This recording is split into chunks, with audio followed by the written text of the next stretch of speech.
신앙으로 인해서 또 나타나는 현상을 통해서 믿음의 의구심을 갖고 고뇌를 하는 분이 있다면 그러한 현상 문제를 해결할 수 있는 단 하나의 길은 본질적인 세계에 들어가는 것, 현상세계의 근원이신 하나님을 만나는 길 이외에는 정도가 없다고 체험을 했습니다.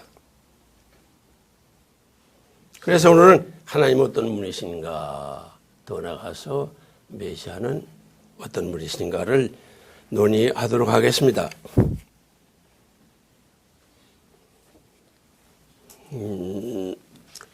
물론 하나님은 보이지 않는 분, 그래서 천성경에 의하면 영으로 계시는 하나님, 두 번째는 존재의 근원이신 하나님, 세 번째는 하나님의 존재 양태는 초월적이며 내면적인 두 개의 얼굴을 가지고 있는 하나님 모습을 알 수 있습니다.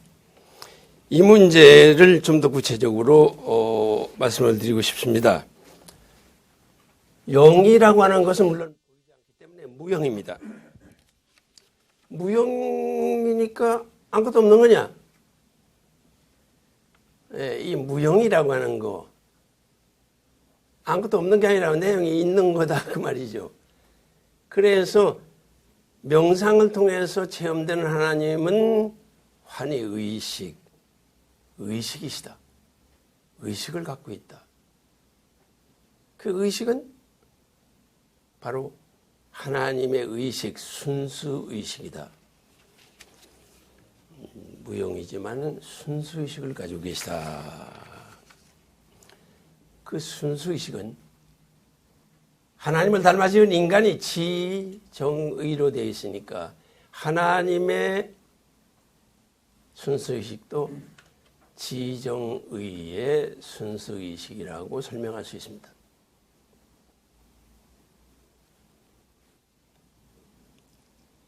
그래서 우리가 처음 살펴볼 일은 하나님이 환희의식, 환희라면 환희 내용이 어떻게 되어 있느냐. 원리나 통일사상에서 설명하는 하나님은 심정의 하나님이라고 하는 말이 대단히 부각되어 있습니다. 심정의 하나님. 그런데 설문대학에서도 통일사상 전공하는 교수가 심정의 하나님이라고 하는 데 대해서 여러 가지 설명을 할 수밖에 없다고 그럽니다. 왜냐하면 정이라고 하는 것은 기쁜 정도 있고 나쁜 정도 있고 슬픈 정도 있고 여러 가지 정이 있거든요. 정적인 활동이라고 하는 것은.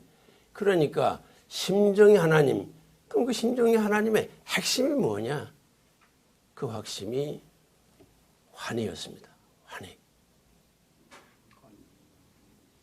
환희를 국어 사전을 들춰보니까 환희에 대한 설명이 잘 안 돼요. 안 돼 있어요. 그래서 해석하기를 환희는 기뻐서 견딜 수 없어가지고 어깨춤이 나오는 상태, 기쁨의 절정을 환희라고 설명할 수밖에 없지 않나. 그렇게 생각하게 되었습니다. 그럼 하나님은 환희의 하나님이시다. 기뻐서 견딜 수 없어. 그래서 기쁨이 폭발된 것이 과학자들이 말하는 빅뱅이라고 이해하게 되었습니다. 그냥 기쁨이 충만해서 터져버렸어. 그게 창조로 나타난 것이다.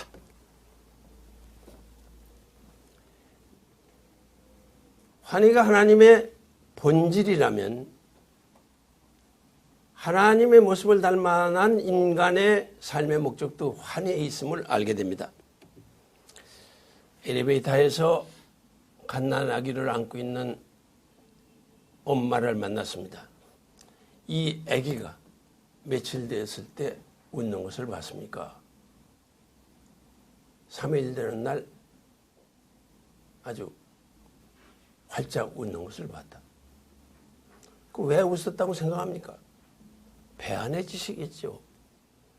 배 안의 짓. 왜 배 안에서 웃느냐 그거예요. 그건 무의식 상태인데 인간의 본성은 환희에 있습니다. 여러분도 죽은 사람의 얼굴을 보신 경험이 있을 거예요.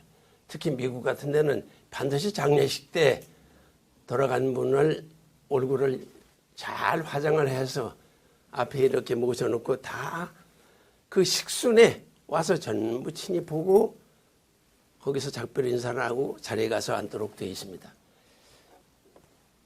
그러니까 죽은 사람이 아주 비참하게 죽었다. 교통사고로 죽었다. 뭐 아주 병에 걸려서 제후에 가진 고통을 겪어가며 죽었다. 그 사람의 얼굴을 보세요. 눈 감다면 아주 평화롭습니다. 인생을 아주 험악하게 사는 사람. 글쎄 영화 같은 거 보면 죽은 다음에도 눈을 감지 못하고 험악한 눈을 부릅뜨고 있는 사람의 모습을 볼 수 있습니다만은 실제는 험악하게 인생을 산 사람도 아주 평화롭고 편안하게 누워 있습니다. 그러면 우리가 지상에서 내 의식이 형성되는데 지상에서 형성되는 의식이 무엇이겠습니까? 자기가 생각하고 말하고 행동한 것이 자기 의식을 만듭니다.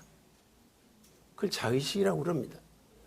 그러면 이 험악한 세상에서 여러 가지 경험을 겪기 때문에 나에게 만들어진 의식이라고 하는 거, 이것은 순수한 게 아닙니다. 다양한 모습을 다 갖추고 있습니다. 그렇기 때문에 이 다양한 현상세계에서 종교가 왜 필요하냐? 본질로 돌아가서 하나님 만나 환희 가운데 살고 싶어서, 행복하게 살고 싶어서 종교를 갖는 겁니다. 종교가 행복의 매체가 되지 않는 한 그 종교는 끝나버립니다. 그래서 하나님의 심정은 환희고, 그래서 그 환희는 사랑의 하나님이시다. 이렇게 표현합니다. 두 번째로 하나님의 순수의식은 창조지성입니다. 그냥 환희가 꽉 차서 견딜 수 없으니까 이게 그 기쁨을 나눠줄 대상이 필요하거든요. 그러니까 하나님 안에서 대상이 필요하기 때문에 대상을 구성하게 되는 겁니다. 원래는 그 로고스라고 말하고 창조성이라고 말씀이라고 되어 있습니다만은 하나님이 기쁨을 견딜 수 없어서 누군가에게 나눠주고 싶은 충동이 생겨. 그래서 계획을 세운 것, 이것이 창조지성입니다. 창조지성, 그것이 우리가 원리에서 말하는 이법이라고 하는 것을 알 수 있습니다. 그렇기 때문에 우리 신앙생활도요, 통일교회는 참사랑이라고 하면서 사랑의 실천을 무척 강조합니다. 그러나 사랑이 없습니다. 입으로만 하는 사랑에게 지금 그치고 있습니다. 왜 그러냐? 자기가 기쁨에 꽉 차고 행복하지 않는 한 남에게 줄 수 있는 게 하나도 없습니다. 그렇게 기본적으로 자기가 하나님을 찾아서 하나님 안에서 그냥 충만한 기쁨 가운데 차 있을 때 비로소 남에게 주고 싶은 생각이 나고 내가 어딘가 쓰임새가 있지 아니한가를 찾아다니면서 도와주고 싶은 생각이 나옵니다. 우리의 광야시대의 신앙이라고 하는 것은 자기를 위해서 하는 것은 죄인 줄 알았습니다. 그래서 남만을 위해서 한다고 살았지만은 사명감에 충실하려고 뛰어댕겼지 실제 남을 위해 살았느냐? 그건 자기 위해서 하는 거지 남을 위해서 한 거 아닙니다. 정말 남을 사랑할 수 있는 것은 기쁨이 꽉 차가지고 행복해서 견딜 수 없어. 그러니까 누군가를 도와주고 싶은 생각, 여기서 사랑이 나오는 거라고 생각합니다. 이 문제는 참사랑을 논의할 때 재론하기로 하겠습니다. 이와 같은 창조지성이신 하나님, 그 창조지성이 그 다음에 하나님의 창조성으로 나타납니다. 충만한 기쁨이, 그것이 사랑하고 싶은 충동을 일으켜서 거기에서 창조의 계획이나 설계도가 만들어지고 설계도에 따라서 그 충동이 현상세계에 드러나는 것입니다. 그래서 하나님의 창조는 떨려서 밖으로 드러나는 현상입니다. 원리나 동일사에서 말하는 심정이란 사랑하고 싶어 견딜 수 없는 충동이라고 했습니다. 충동이 미세한 충동을 일으켜서 그것이 진동하기 시작합니다. 진동하기 시작해서 그게 밖으로 드러난 것이 이 창조세계입니다. 그래서 하나님은 창조성, 창조의 하나님, 생명의 하나님, 이 지정의의 순수의식이 곧 사랑의 하나님, 진리의 하나님, 생명의 하나님이 되시는 것입니다.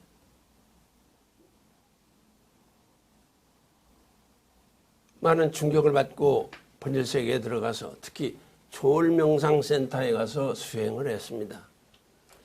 그때 경험한 것이 명상을 시작했는데 이 가슴 한복판 쫙 깊은 것인데 그게 10인지 100인지 모르겠어요. 느낌이 그렇습니다. 쫙 깊은 깜깜한 곳에서 충동이 일어난다는 느낌이 왔습니다. 아, 이거 충동이 일어나고 있구나. 그 충동이 미세한 진동을 일으키더라고요. 진동을 일으키더니 이 진동이 점점 커나가서 가슴이 벌렁벌렁벌렁하는 체험을 했습니다. 종교는 체험의 길입니다. 신앙은 뭐냐? 체험하지 않고는 믿을 수가 없습니다. 우리는 오늘 하도 바빠서 체험할 기회가 없었어요. 교육도 주입식 교육만 받았으니까 주입식 교육 가지고는 인간이 되지도 않거니와 경험은 체험도 할 수 없습니다. 내면 세계에 들어가야 저 깊은 곳에 계신 깜깜한 곳에 계신 하나님을 만날 수가 있습니다. 이렇게 영으로 계시는 하나님은 순수의식이고 순수의식의 내용은 순수환희,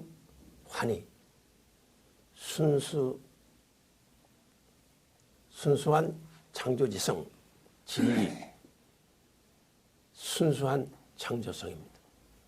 순수란 말은 본질이란 말입니다. 본질적인 순수의식, 본질적인 환희, 본질적인 진리, 본질적인 생명, 그런 뜻입니다. 다음으로 하나님은 존재의 근원이라고 천성경 하나님 편을 보면 아주 많은 말씀이 있습니다. 존재의 근원. 현대과학은 현대 물리학의 발전, 현대 물리학이라면 양자론을 얘기합니다만 양자론에 의해서 모든 존재는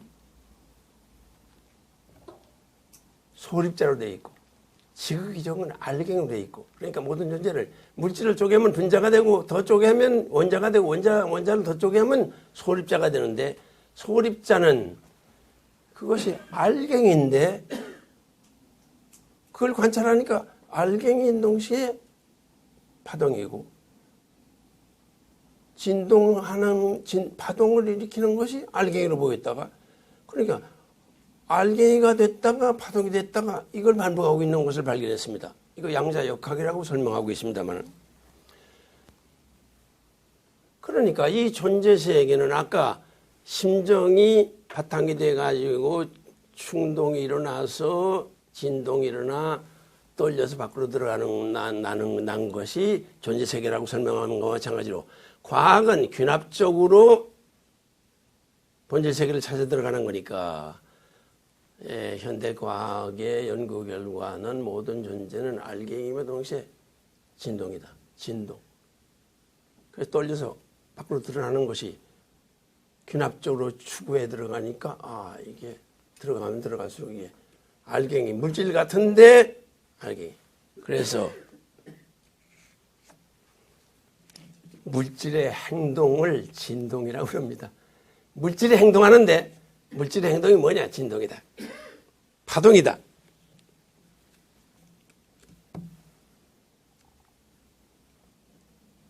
명상을 통해서 체험되는 하나님도 떨려서 밖으로 나오시는 분.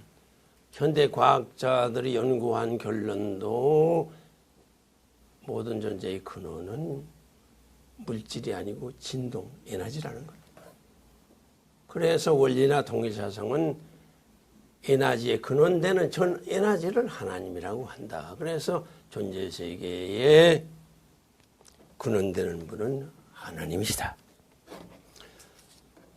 또 이 존재세계 근원을 설명하면서 참 부모님이 강조하시는 것은 내가 기도해 보니까 하나님과 인간은 부자의 관계다 하는 것을 대단히 강조하고 계십니다. 부모로서의 하나님, 존재세계의 근원, 원인으로서의 하나님을 말씀하고 있습니다. 그다음에 하나님은 몸이 없으니까 유형세계를 주관하고 관리하시려면 몸이 필요해서 인간을 하나님은 몸으로 지었다고 천성경에 자세히 설명이 되어 있습니다. 몸으로 지었다. 또 원리를 보면 이중 목적을 가진 존재세계는 하나의 유기체다. 존재세계는 마음적인 것과 몸적인 것 두 가지로 되어 있는데 그런 면에서 하나님이 우주의 마음이시라면 우주는 하나님 몸으로서의 하나님의 몸체를 갖춘 거다.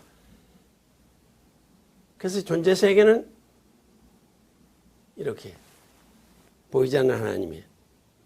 아버님 요새 밤의 하나님이라고 표현하십니다만 보이지 않는 하나님이 보이는 하나님으로 드러났다. 예.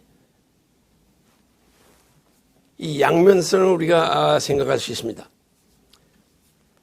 그렇게 드러나신 하나님, 그래서 우주는 하나님의 몸이고 하나님은 우주의 마음이다. 그래서 하나님과 우주는 마음과 몸과 몸이 되어야 된다. 원리에서 말하는 하나님의 형상을 닮은 성전을 만드시고자 했다. 성전이 되어야 된다. 성전이 어떻게 되겠습니까? 내 몸이 어떻게 하나님 집이 되겠습니까? 내 마음을 하나님 마음으로 바꿔치기 해서 내 마음이 하나님 마음 되면 하나님이 순수의식이 되면 내 몸이 하나님 몸 되는 거 아니겠습니까? 그 신앙이 뭐냐? 자기 의식을 하나님 의식으로 갈아 끼우는 것입니다. 그래서 컴퓨터가 발달했습니다만 컴퓨터 이건 하드웨어하고 소프트웨어. 몸은 하드웨어하고 마음은 소프트웨어입니다. 그런데 컴퓨터가 다른 게 뭐냐? 컴퓨터는 필요 없는 건 지우면 해버리면 지워지는데 인간의 의식 속에 들어있는 것들은 아무리 지우려도 지워지지 않습니다. 이게 문제입니다. 그렇기 때문에 이미 들어있는 의식을 지워버려야 타락성을 다 내보내야 하나님의 성품이 내 마음에 들어오는 것입니다. 그런데 우리는 광야시대 하도 바빠서 타락성 지우는 일을 안 했거든요. 그렇게 몇십 년 믿었다도 타락성이 전부 그냥 있습니다.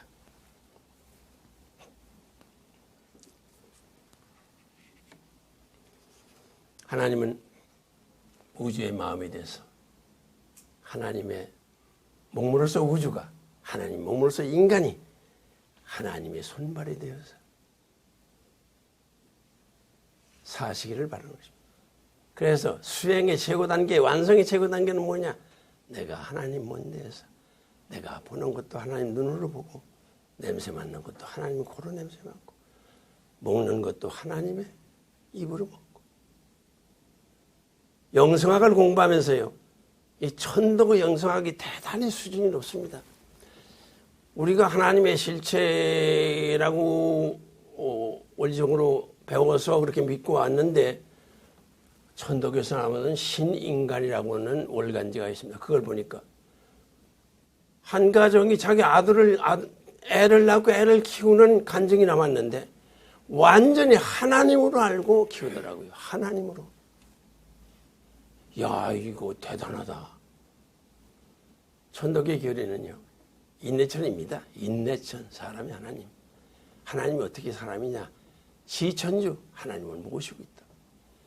먹는 것도요. 이천식천이라고 합니다. 이천식천. 하늘로서 한우를 먹는다. 먹는 음식이 그 식물이 아니에요. 하나님이 한우를 먹는다. 그런 얘기입니다. 천도교의 영성은 대단히 수준이 높습니다. 네, 우리도 하나님 몸 그럴 게 아니라 정말 내 마음이 하나님 마음 대해서 하나님 마음 가지고 하나님의 의식을 가지고 사는 단계, 그것이 성전을 이룬다는 게 소위 성장기간 소생장성 완성기를 거쳐서 하나님의 직접 주관권에 들어간 단계, 그런 상태가 아닌가 이렇게 생각이 됩니다. 다음으로는 하나님의 양면성에 대해서 말씀을 드렸습니다. 하나님은 두 가지 얼굴을 가지고 있다. 이 존재세계를 초월해 계시는 하나님, 존재세계 안에 들어와 있는 하나님, 왜 이걸 굳이 따지고 알려고 하느냐? 하나님을 믿어야 되겠고, 하나님을 믿으려니까 하나님을 만나야 되겠고, 만나면 뭐합니까? 깨달아야 되는데, 하나님이 얼마나 먼 거리에 있는지, 어떤 모습으로 계신지 뭘 알아야 하나님을 깨달을 수 있을 거 아니겠습니까? 그래서 하나님의 이 존재의 양태, 주어성과 양면성을 아는 것은 우리 신앙생활에 있어서 기본입니다. 그래서 수행, 수련, 유일신교에서는 수련이라고 그럽니다. 그런데 동양종교는 수행이라고 그럽니다. 같은 얘기입니다만은 수련보다는 수행이 훨씬 더 실감이 납니다. 수행이란 뭐냐? 배우고 알았으면 행하라. 왜 행하라?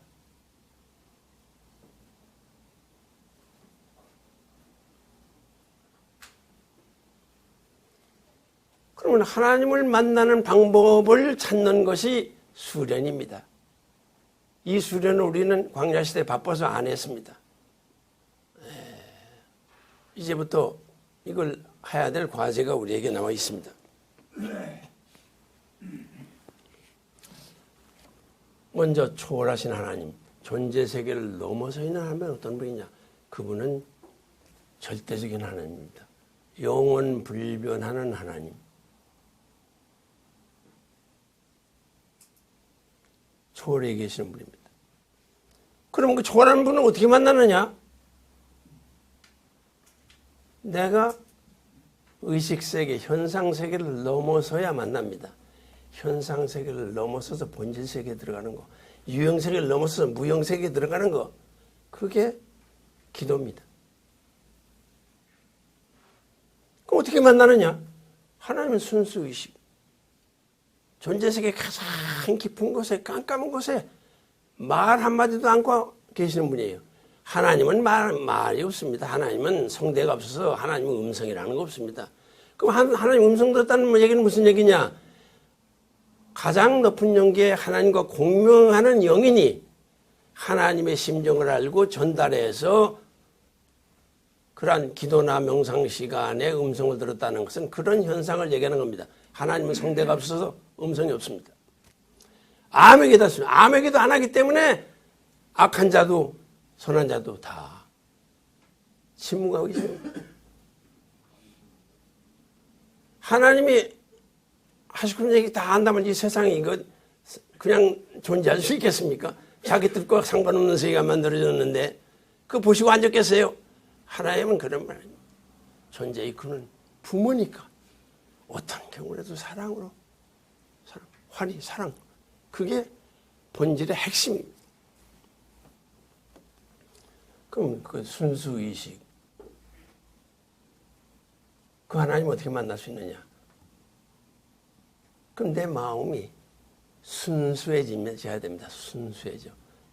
예를 들면 여기 좀 흙탕물이라고 합시다. 영 안에 흙탕물을 떠다 놨는데 내비로 두면 이거 침전됩니다. 먼지는 가라앉고 맑은 물만 솟아오릅니다. 하나님의 순수의식에 도달하는 방법이 뭐냐? 그냥 가만히 앉아있는 겁니다. 자연스럽게 앉아있는 것. 자연스럽게 앉아있는 것이 본질에 접근하는 방법입니다. 그래서 성경은 마음이 깨끗한 자는 하나님을 보고다. 하나님 어떻게 만나느냐? 마음이 깨끗하다. 마음이 깨끗하다는 게 무슨 뜻이겠습니까? 마음은 모든 진동을 받습니다. 생각에도 마음의 진동을 일으킵니다. 말하면 물론 또 강한 진동이 나타납니다. 또 행동하면 더더욱 큰 진동이 나타납니다. 마음은 우리가 생각하거나 말하거나 행동할 때 마음에 진동을 가합니다. 그 마음이 가라앉을 수가 없어요. 그렇게 자연스럽게 가만히 앉아있다는 건 뭐냐 하면 마음에 진동을 가하지 않는 것. 그래서 명상이라는 뭐냐, 내려놓는 겁니다. 내려놓는 거. 어떤 진동, 무슨 생각이 떠오르도 전부 내려놓는 거. 그래서 순수한 자리에 가고 싶어하는 본래의 모습으로 가도록 내버려 두는 거. 그 가만히 앉았기만 하면 현상세계를 넘어서서 초월하신 하나님을 만날 수 있습니다. 우유 안에 바다가 있습니다. 바다를 만나는 길은 딴 길이 없어요. 우주를 헤집고 다닌다고 해서 바다 만나지 못합니다. 우유 안으로 들어가는 존재세계 내면으로 들어가서 거기서 초월해 계신 하나님과 만날 수 있습니다. 그것을 소위 하나님 영역에 들어가는 것이고, 들어가서 체험한 하나님 어떤 하나님이냐? 전체성, 전일성, 충만성입니다. 존재세계는 여러 가지 종류가 많고 여러 가지 현상이 다양하지만은 들어가서 만나는 하나님은 전체가 하나입니다. 전체가 하나. 거기에서 느껴지는 게 충만한 겁니다. 충만한 게. 수행은 행하는 거다. 정평 가서 늘 이것만 하니까 그것 가지고는 좀 어떻게 마음이 차질 안 하니까 주로 정평 가면 청심원에 가서 기도를 합니다. 한 번은 가서 기도를 했어요. 그러니까 여러 가지 골치 아픈 일, 고뇌가 있으니까 불교식으로 다 내려놓아 봤어요. 세상은 변하는데 영원한 건, 현상세계에 영원한 건 없는데 다 변하는데 공인데 무상인데, 그러고 기도하고 일어나서 나왔는데 하늘과 그 호수와 이 산과 앞에 보이는 건물이 전부 내 몸이 확장된 내 몸이었습니다. 내 몸이 내 몸. 하나님은 이런 현상 속에 다양한 현상을 넘어서 계시는 초월하신 하나님이 그런 분이다, 그런 얘기입니다. 만나면 머리로 믿는 게 아니라 체험할 수 있는 하나님입니다. 완전히 하나님. 그래서 거기서 느꼈습니다. 옛날에 그 성철 스님인가 법어가 지금부터 몇 년 전인지 모르겠습니다. 조선일보에 그게 아주 크게 났어요. 산은 산이고 뭐 물은 물이로다.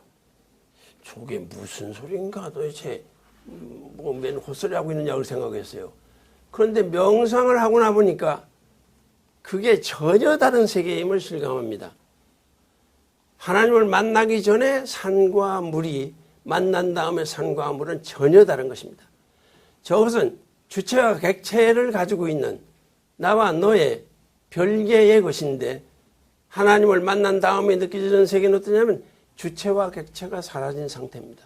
나와 너가 사라진 상태, 경계가 없어진 상태입니다.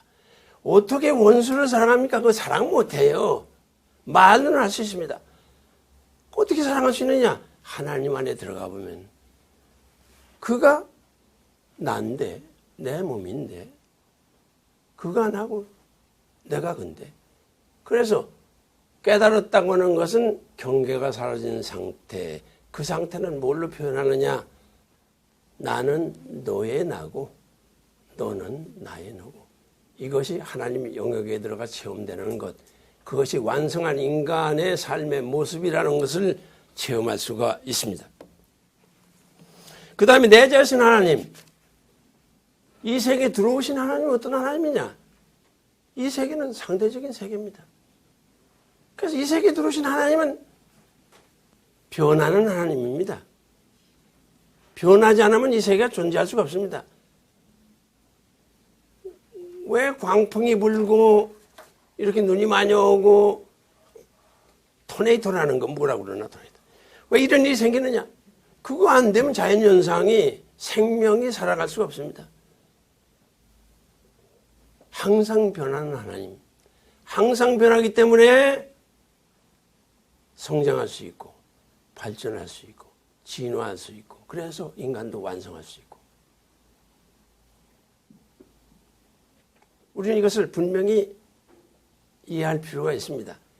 절대적인 하나님, 아버님 말씀 보면 내재하시는 하나님에 대한 설명이 많습니다. 그건 아버님이 강조하시는 건 절대적인 하나님만 늘 강조하셔. 이 얘기는 많이 하셨어요. 하나님 내재하고 계시다.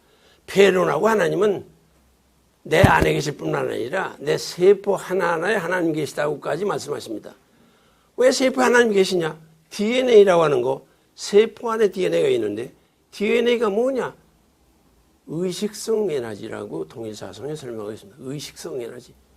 세포 하나하나에 DNA가 들어있는데 그건 의식성 에너지. 하나님은 세포마다 계시다는 말이 그래서 성립될 수 있는 말씀입니다. 그러니까 우리가 내 자신 하나님의 모습, 그 하나님은 한계가 있는 하나님이다. 4차원을 넘어설 수 없는 하나님이다. 이걸 우리가 분명히 알지 않는 신앙의 고뇌가 생깁니다. 신앙에 여러 가지 걱정거리가 생깁니다. 세상에 들어오는 하나님은 변하는 하나님, 성장 발전하고 진화하는 하나님.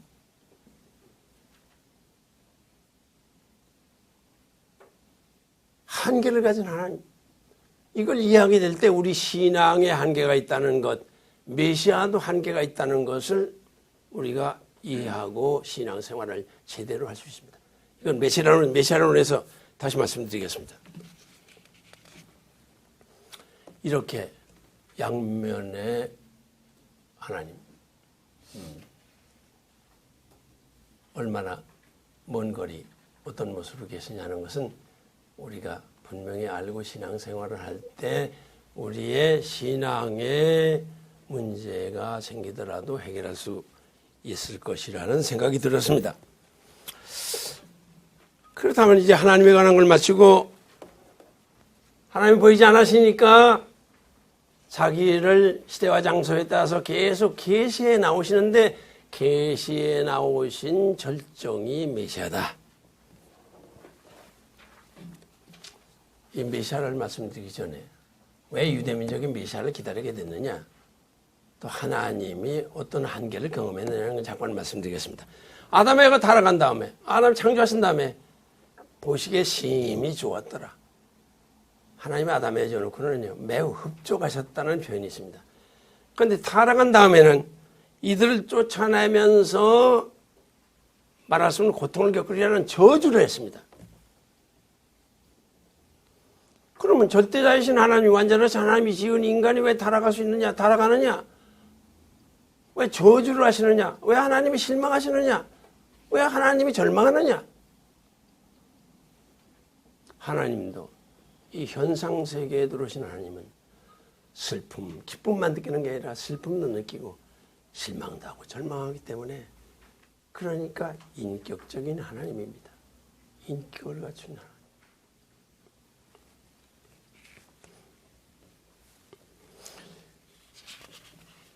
그래서 좌절하셨음에도 불구하고 하나님의 이 환희, 창조지성, 창조력, 이것이 계속 분출해서 구원의 역사, 재창조 역사를 해나오십니다.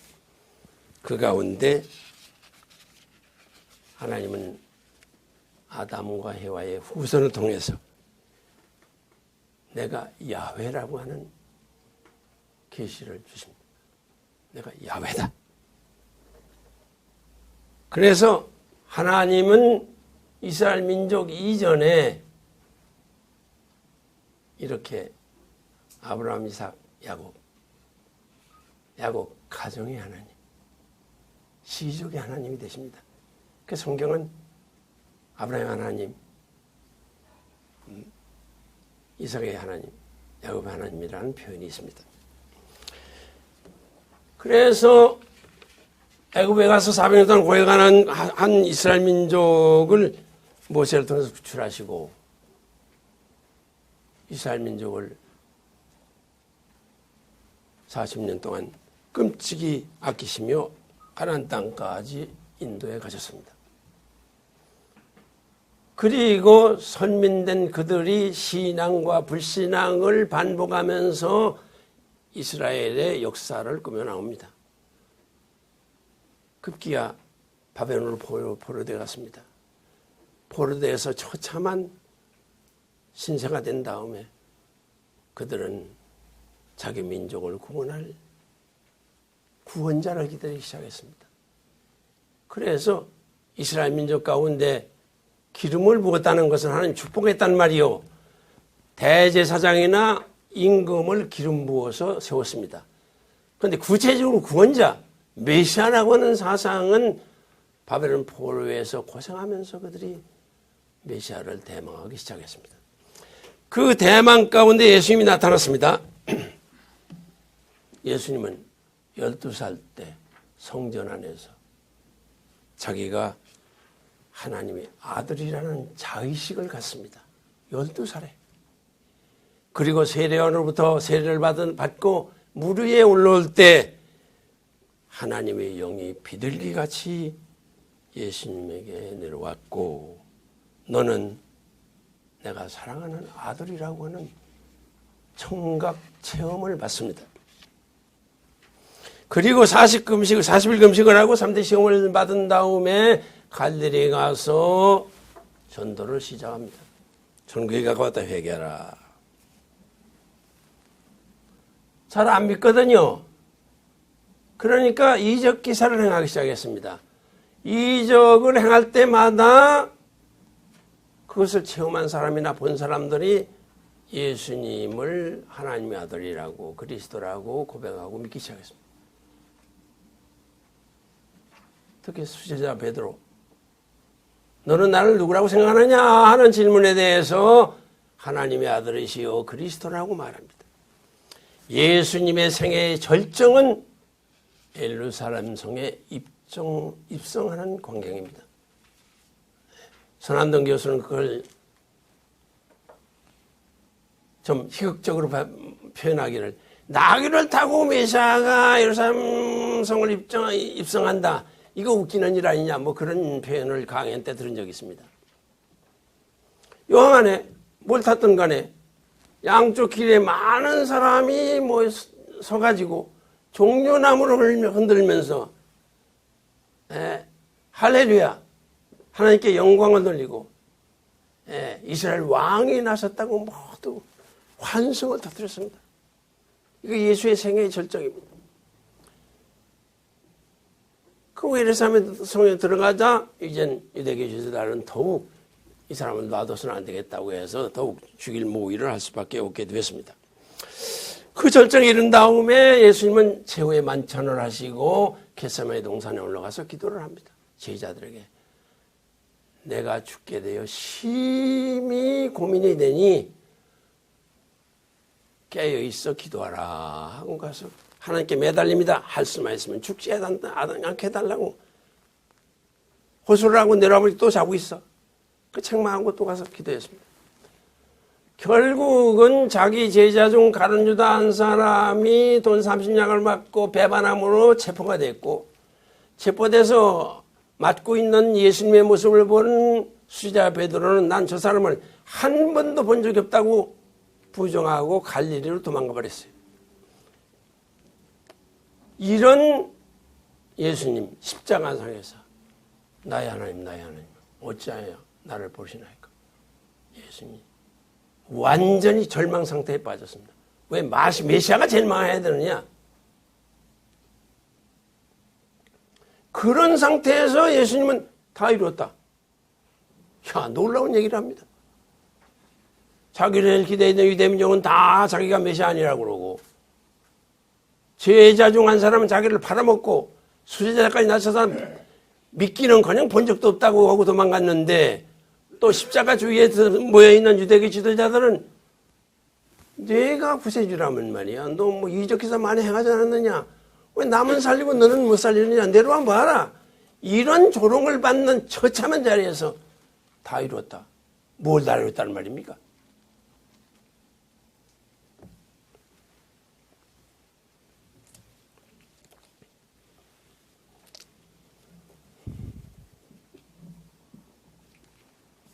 여기에서 우리는 메시아가 어떤 분인가 하는 것을 본질적으로 접근할 필요가 있습니다. 메시아는 12살 때 하나님의 아들이라는 의식을 가졌을 뿐만 아니라 하나님의 영이 예수님 머리 위에 임했고 직접 하나님의 사랑하는 아들이라는 음성을 들을 정도로 본질적으로 하나님과 일체를 이루는 겁니다. 본질이란 무엇이겠습니까? 예수님이 인간으로 왔지만은 하나님의 정지의, 하나님의 사랑의 심정, 말씀 진리, 그 다음에 구원섭리가 재창조 역사, 창조 역사를 이루어 나갈 수 있는 본질적인 하나님의 순수의식과 일체를 이루는 분이라고 보게 됩니다. 그래서 예수님이 말씀하셔. 하나님을 보여달라고 그러는데 하나님은 내 안에 있고 나는 하나님 안에 있다. 나를 보았으면 하나님을 본 것이다. 이러한 설교를 하게 됩니다. 완전히 예수님은 본질적으로 하나님과 하나 되었다는 얘기는 순수의식, 정지의의 하나님 순수의식과 일체를 이뤘다고 설명하게 됩니다. 그래서 예수님은 오시자마자 진리를 선포하는 것, 말씀을 선포합니다. 그 다음에 몸소 사랑을 실천하면서 2대 계명, 예수님이 오기까지는 유대민족은 10대 계명인데 예수님이 와서 바짝 줄여가지고 2대 계명, 그 중에서도 또 명언을 한 게 있습니다. 서로 사랑하라, 서로 사랑하라. 기뻐도 사랑하고 슬퍼도 사랑하고 용서할 때도 사랑으로 용서하고 언제나 사랑으로 서로 하나 되라. 사랑이신 하나님을 아는 길은 사랑밖에 없다. 사랑을 가지고 나와 관계를 맺기 위해서 너희가 사랑하지 않으면 안 된다. 이 명언을 남기고 갑니다. 가신 예수님은 제자들에게 다시 나타나서 나타난 예수님을 중심하고 제자들이 다락방에서 기도를 함으로써 이 제자들을 중심하고 그리스도교가 탄생하게 됩니다. 그러면 예수님은 가셨다가 다시 오셔서 기독교가 십자가 신학, 부활 신학 이것 때문에 십자가에 죽은 것은 우리의 죄를 대속했다. 그것 때문에 2000년 동안 지구상에서 많은 사람들을 구원해 나오고 있고 지금도 25년에 되는 많은 사람들이 예수님을 알미암아 구원의 길을 가고 있습니다.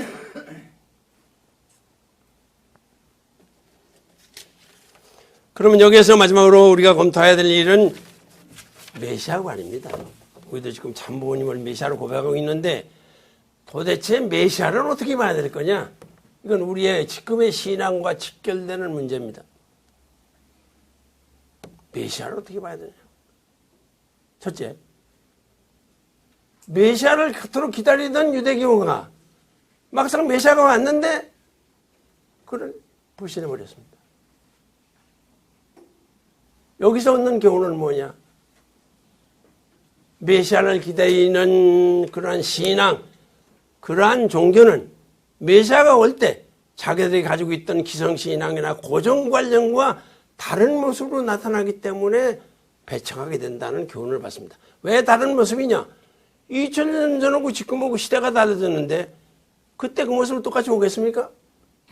고정관념 가지고는 구세주를 맞이할 수 없다는 교훈을 받습니다. 둘째, 예수님은 많은 이적 기사를 행했습니다. 이적 기사를 행했기 때문에 많은 사람이 믿었습니다. 믿었지만 이적 기사를 행하지 못하는 거 볼 때 저거 가짜다 하고 도망갔습니다. 현상적인 것을 통해서 메시아를 믿게 되면 현상적인 것이 나타나지 않을 경우에 불신하게 된다는 교훈을 받습니다. 권세, 여러 가지 일을 보니까 대단한 분이다. 저 보통 사람이 아니다. 애국자다. 이분은 하나님이다. 칭찬을 합니다. 그러나 되어진 현상 그거 보고 칭찬한 사람은 현상이 달라지면 저 가짜였구나. 불신해버린다. 여기서 받는 교훈이 뭐냐. 비본질적인 것 가지고 본질적인 것을 잃어버리게 되는 인간이라고 하는 교훈을 받는다. 이건 재림 때도 마찬가지입니다. 뭐 보고 일본 가서 미국 가서 뭐 교육받고 뭐 굉장합니다. 내 친구도 하나 보냈는데 이선 자네가 친구인가? 이거 진작에 알려주지 마라. 이런 훌륭한 분을 말이야. 이때까지 뭐 소개도 안 끄고 너 혼자 말이야. 그렇게 손가락 했느냐? 이런 항의를 받았습니다. 이런 일들, 현상을 보고 믿게 되는 것은 현상이 달라질 때는 불신하게 되는 것입니다. 이게 엄연한 2000년 전의 역사적 교훈입니다. 비본질적인 것 때문에 본질을 잃어버리는 우울을 보면서는 안 된다는 교훈을 받게 됩니다. 셋째로 예수님이 많은 이적 기사를 행한 다음에 돌아가셨으니까 참부모님이 뭐라고 말씀하시느냐 여러분도 들으셨을 거예요. 예수님이 이적 기사를 행하지 않았으면 죽지 않았을 거다. 메시아도 정책적인 면에서 잘못할 수 있다 그런 얘기입니다. 네? 우리 집 사람이나 몇 사람이 나보고 이런 얘기 하지 말라고 벌벌 떠는데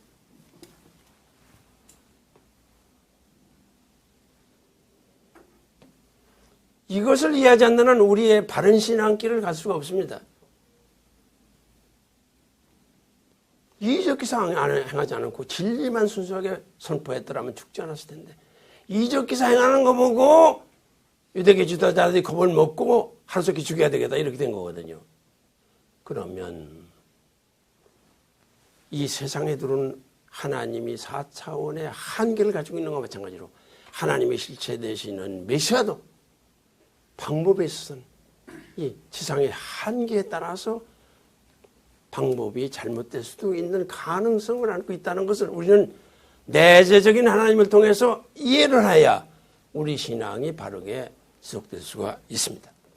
네 번째로 다가오는 죽음을 보고 예수님이 얼마나 비겁한 모습을 보였느냐면 무서워 떨면서 근심에 쌓여 죽을 지경이 됐다.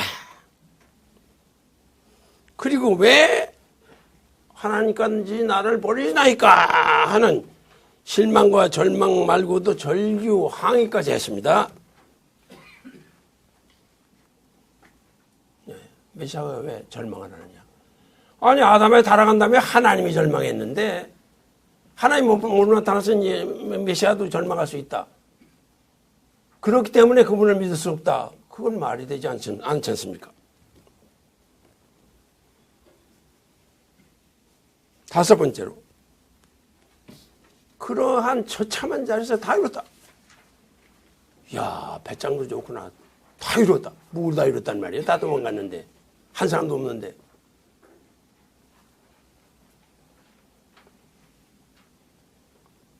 비록 예수님은 그런 어려운 고난 속에서 가셨다 하더라도 다시 제자들을 모아서 그리스도를 세워 2000년 동안 인류 구원 역사를 이루어 나오신 것을 보면 인류 구원의 놀라운 역사를 하셨고 또 인류 구원의 위대한 업적을 남기신 분, 그런 면에서 예수님이야말로 다 이루신 분이 아니겠습니까?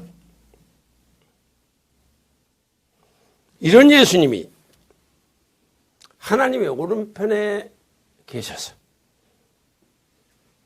재림하시리라고 한 것을 믿고 많은 크리스찬들이 그것도 곧 온다는 말을 믿고 예수님이 재림을 고대하고 있습니다. 바울은 첫째 아담과 둘째 아담이라는 표현을 했습니다. 첫 아담, 그는 창조된 인류의 조상이고 둘째 아담, 메시아 예수님은 후아담으로서 구원된 인류의 조상이다. 가톨릭 교회는 예수님은 메시아는 인성과 신성을 모두 지니신 분, 참 사람이요 참 하나님이라는 신앙을 완전히 교리화하고 절대적으로 신봉하고 있습니다. 이렇게 참 하나님이 참 사람이시오 참 하나님이 되신 메시아 하나님 우편에 계시다가 그분이 오셔서 참 아버님에게 메시아의 바통을 넘기셨습니다.